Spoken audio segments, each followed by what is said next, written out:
arrancamos una nueva edición de Café Financiero con toda la información necesaria para manejar mejor tu dinero. Ya se encuentra desde su casa Yamila Escala. Yami, ¿qué tal? ¿Cómo andás? Hola, ¿cómo les va? Muy bien, bueno, Yami, vamos a hablar, ¿no?, de los riesgos cibernéticos a los que estamos expuestos ante el fuerte incremento, ¿no?, en el uso de la tecnología durante la cuarentena. Sí, una tendencia que se acentuó inevitablemente con el aislamiento desde ya. Bueno, y también se encuentra Melina Manfredi. Meli, ¿qué tal? ¿Cómo andás? ¿Qué tal, Ale? ¿Cómo estás? Meli, nos vas a presentar, ¿no?, las principales conclusiones del informe que presentó esta semana el Banco Central sobre los proveedores no financieros de crédito. Así es, muchos datos. Vamos a repasar uno por uno. En instantes. Y más adelante vamos a continuar con el tema de riesgos cibernéticos, conociendo las coberturas que existen en nuestro mercado. Y en el último bloque vamos a conversar con el economista Luis Palma Cané para analizar los principales sucesos económicos en el ámbito internacional. Quédate con nosotros, vamos a una muy breve pausa y en instantes regresamos con todos estos temas.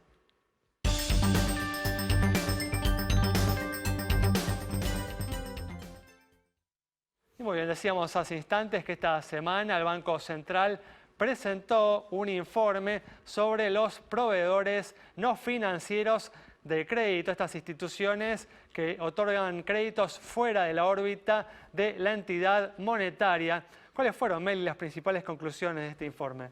Bueno, si te parece, lo primero es aclarar qué son los proveedores no financieros de crédito. Dale. Son entidades, compañías que tienen como parte de sus actividades, ya sea en forma principal o secundaria, la posibilidad de brindar créditos.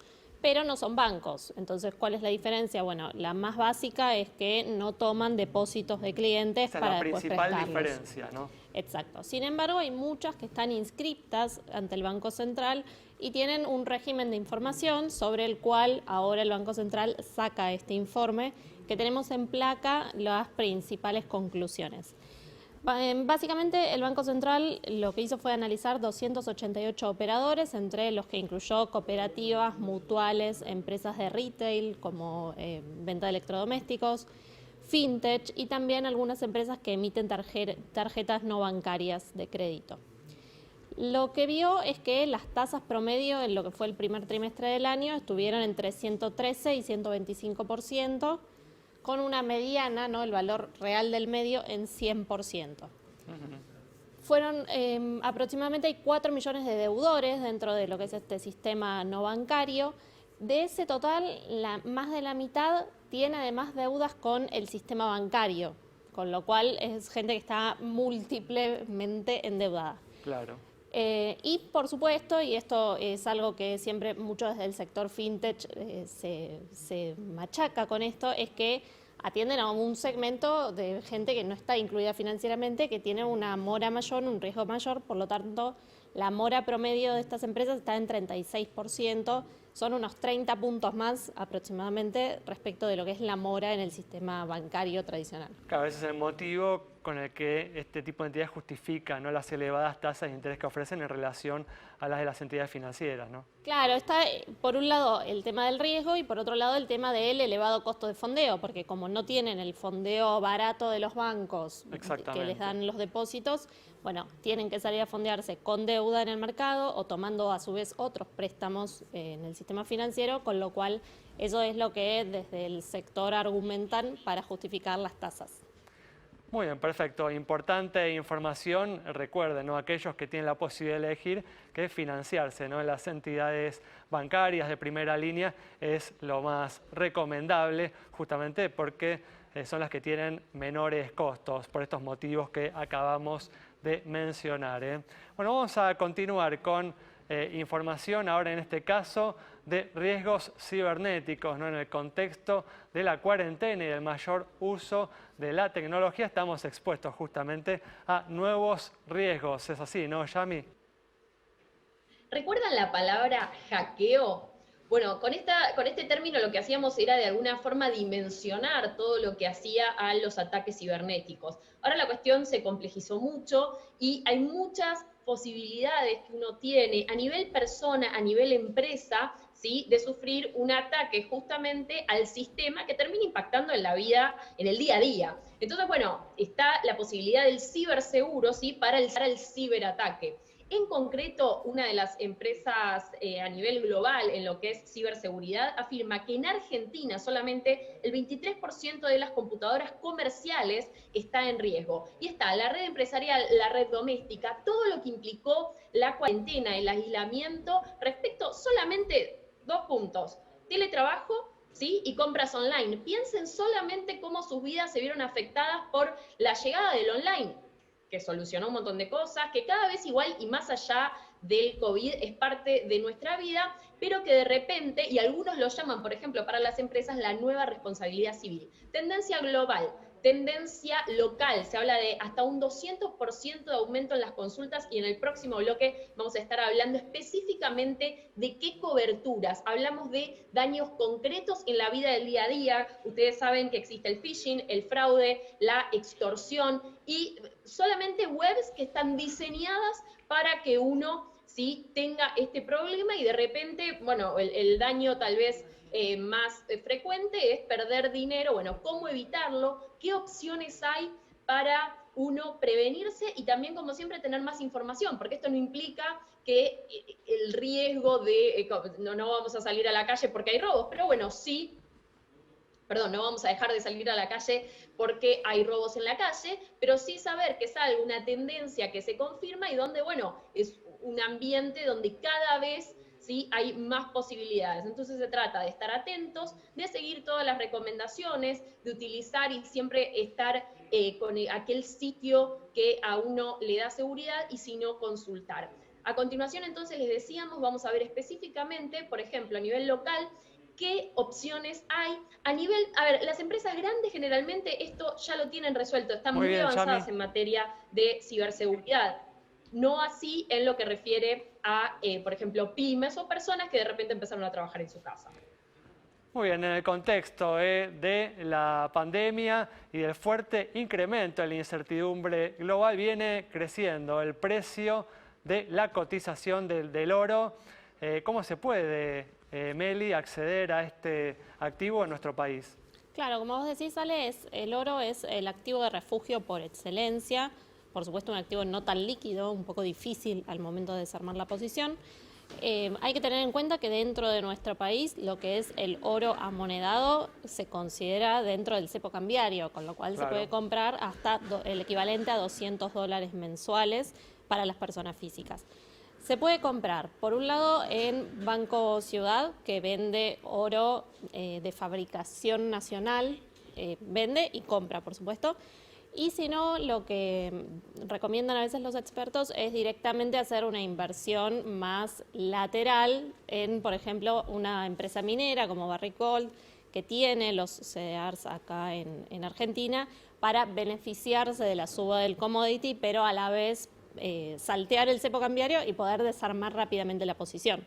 Para aquellos que tengan también cuenta en el exterior, pueden seguir al ETF GLD, cuya cotización básicamente replica a la cotización del metal precioso.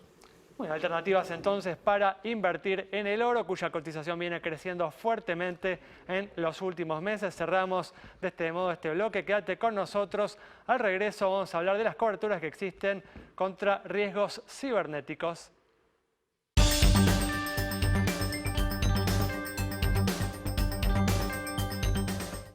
Muy bien, arrancamos este segundo bloque que, como todos los viernes, dedicamos a entrar de lleno en algún producto financiero, algún producto de seguros.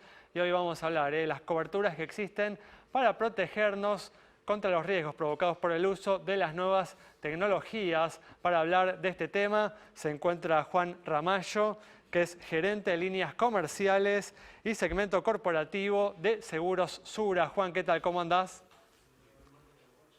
¿Qué tal, Alejandro? Muy bien, todo muy bien, por suerte. Bueno, gracias por atendernos. Juan, contame, ¿no?, ¿en qué consiste la cobertura que ustedes ofrecen justamente para protegernos de los riesgos cibernéticos? Bueno, nosotros contamos con un producto para empresas y un producto para individuos. Ambos se busca un ecosistema digital seguro ese es nuestro objetivo final, siempre de la mano del objetivo de la compañía, que es lograr el bienestar para las personas y la competitividad para las empresas. Tenemos dentro del producto, las coberturas tienen dos coberturas principales, que es cobertura para daños propios y cobertura para daños con terceros. Dentro de daños propios tienen 4 coberturas, que paso a detallártelas brevemente, que es recuperación de la información digital, se pierde la información, tratar de recuperarla.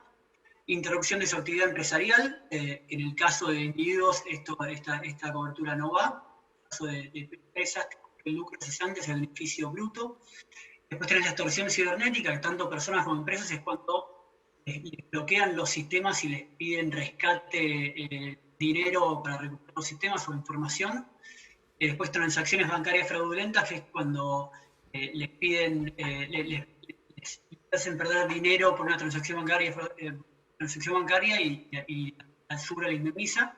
Y para contra terceros tenés la recuperación o violación de información confidencial de datos personales, la responsabilidad por software malicioso que infectes por tus sistemas, por tu computadora, infectes los sistemas de un tercero y recibas una demanda por eso. Y la publicación en medios digitales, que es publicar algo que puede difamar a un tercero. Y por último, los gastos de defensa judiciales, son gastos de abogados para poder asumir las demandas que puede recibir un tercero. Y después tiene otras coberturas adicionales para proteger la reputación, gastos forenses, más. Entiendo, Juan, que la cobertura para personas la incorporaron recientemente. ¿Por qué decidieron esto? Por el tema, me imagino, ¿no? de la cuarentena, la pandemia de coronavirus. Sí, a ver, era una idea, la estábamos ya trabajando para lanzarla. Obviamente todo este tema de coronavirus aceleró el lanzamiento y la verdad que estamos muy contentos con el resultado. Obviamente es un producto que, como toda la tecnología, hay que actualizarse constantemente, es muy dinámico y por lo tanto estamos trabajando para poder responder al entorno y a las tendencias. Estamos trabajando continuamente para poder ir mejorando el producto. Es un producto, a diferencia de otros, que todo el tiempo tiene que estar mejorándose. Juan, ¿se ha incrementado la demanda de estas coberturas como resultado de la mayor exposición que provoca el uso de las tecnologías en el contexto de la cuarentena? Sí, nosotros recibimos, creo que nuestro número es que aumentó un 200% los pedidos de cotizaciones. La verdad que en este contexto todo el mundo trabajando de sus casas y las empresas que salieron a mejorar sus tecnologías en el medio de la pandemia, vieron la necesidad de contratar este seguro y hicimos un montón de demandas. Aumentó muchísimo los hackeos, el phishing y todos los ataques cibernéticos aumentaron en proporción. Muy bien, Juan, muchas gracias. Cerramos entonces el bloque con la información sobre estas nuevas coberturas de riesgos cibernéticos que se vienen ofreciendo en el mercado local ante la mayor exposición de riesgos ante las que estamos expuestos en este contexto que estamos atravesando. Cerramos este bloque, quédate con nosotros. Al regreso vamos a estar dialogando con el economista Luis Palma Cané.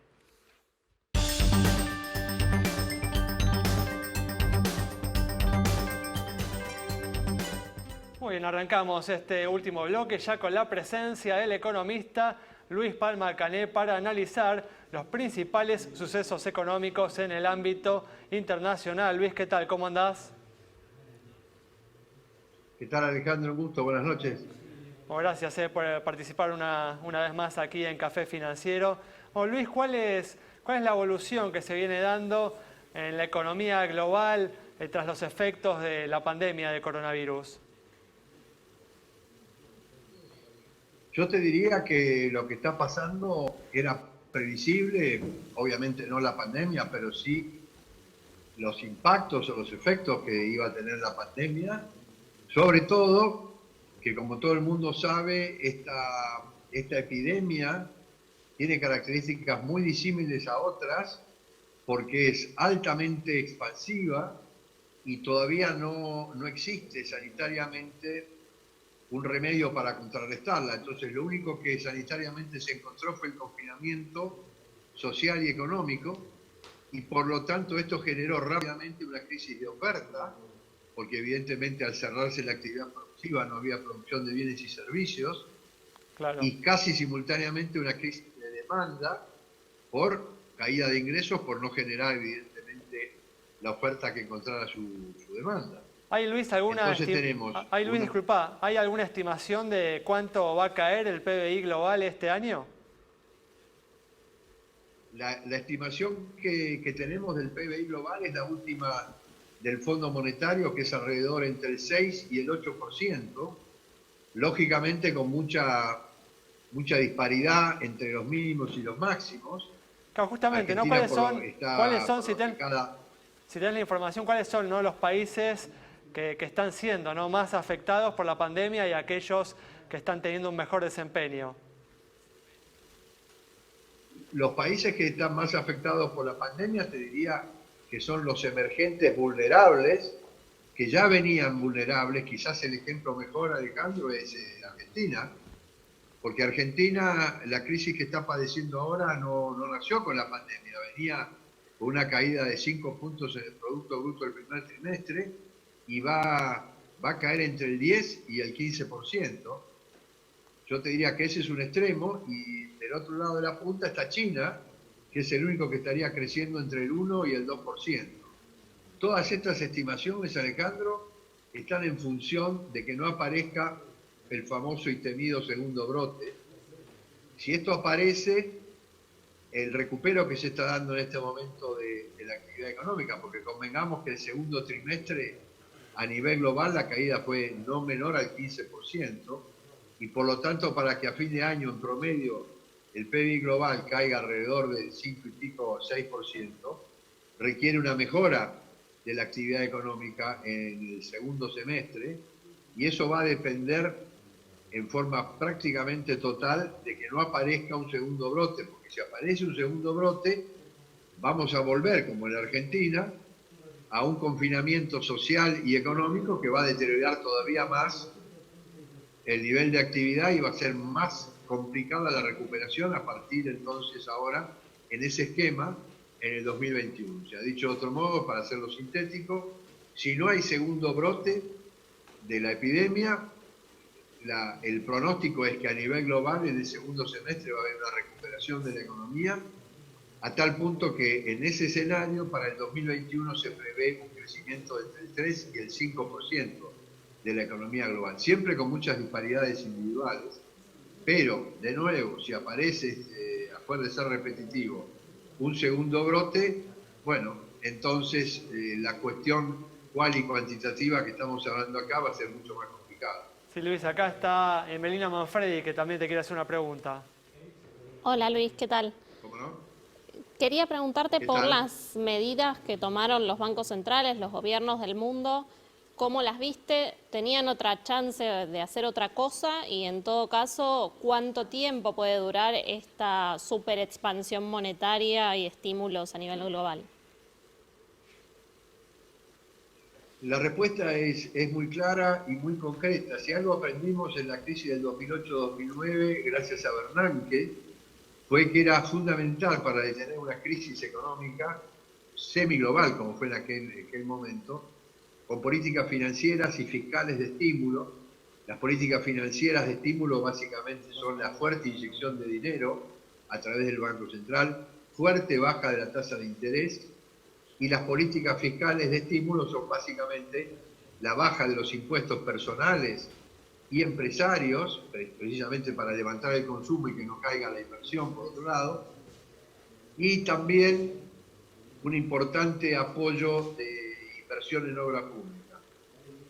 Esto se aprendió a tal punto que con esta epidemia las políticas fiscales y monetarias de estímulo sobre todo de los países más desarrollados, que tienen más capacidad para hacerlas, fue prácticamente hasta ahora 4 veces el monto que se hizo en el 2008-2009, estimándose que a la fecha, más o menos, las políticas financieras implementadas o definidas de implementar de estímulo van a alcanzar entre el 8 y el 10% del PBI de esos países, cuando en el 2008-2009 apenas alcanzó al 3-3,5%.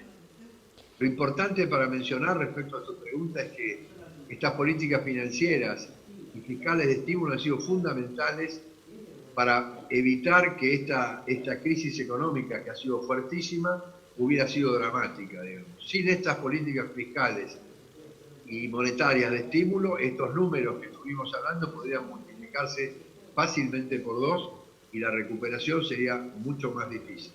Respecto al tiempo, claramente las entidades financieras y fiscales de cada uno de los países han dicho claramente, sobre todo el más explícito ha sido la Reserva Federal de Estados Unidos y el Banco Central Europeo, también ha sido el Banco de Inglaterra y el Banco de Japón, que estas políticas financieras y fiscales no solo no se mantendrán en los niveles actuales hasta todo el tiempo que sea necesario, sino que en caso de que fuera de necesidad aumentarlas, no va a haber ningún problema en aumentarlas, con el objetivo básico de que los niveles de empleo y los niveles de actividad puedan recuperarse lo más rápido posible dentro de esta pandemia que obviamente es la que ha provocado todo este tsunami.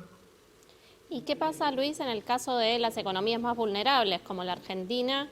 ¿Qué costos va a tener que enfrentar después la economía, ¿no? Después de hacer este programa de estímulo de alguna forma? Mirá, en el caso de la Argentina es un caso muy particular, porque la vulnerabilidad, yo te diría que está entre los primeros 5 economías medidas por su grado de vulnerabilidad. El principal problema puntual para este tema, más allá de todos los problemas que venimos arrastrando hace más de 70 años en este país, es que la Argentina, por el nivel de endeudamiento que tiene y el mal manejo, la mala praxis financiera que tuvimos con la deuda, de los últimos 3 años, incluido este primer semestre del gobierno, ha hecho que la capacidad de endeudamiento en los mercados externos para la Argentina sea 0. Con lo cual, estos programas financieros de inyección de dinero, y en el caso específico de los programas fiscales de protección al desempleado, a los niveles de pobreza, a los indigentes, etcétera, implica que, como en todo lugar del mundo, hay que financiarlos, pero como la Argentina no tiene capacidad de financiamiento, de endeudarse en los mercados, la única alternativa que tiene es emitir. Y la emisión ha sido muy fuerte, al punto tal que hoy ha sido casi del 60-65% de la base monetaria que había al principio del famoso 20 de marzo. Y entonces el impacto que va a tener cuando esto empiece a recuperarse, ¿qué hacer con esa cantidad de dinero que hoy está absorbida por el Banco Central, pero que en algún momento hay que desarmarla? Y entonces ahí el problema va a ser que hoy no tenemos inflación, tenemos una inflación tremenda a nivel mundial, pero es el 2% mensual, que para la Argentina hoy parecería una cosa buena, es pésima, muy bien, Luis. pero, digamos, estamos acostumbrados. Muy bien, Luis. Muchas gracias, tenemos que ir cerrando. Gracias por participar una vez más. Bueno, en el Café simplemente Financiero. el mensaje es que si no podemos absorber en el futuro esa cantidad de dinero, una mayor inflación estaría a la vuelta de la esquina. Muy bien, Luis, muchas gracias. Cerramos el programa de hoy entonces con el análisis del economista Luis Palma Cané sobre la situación de la economía internacional y cuáles son los países más y menos afectados por esta grave pandemia. Nos reencontramos el próximo miércoles a las 20:30 aquí en Metro.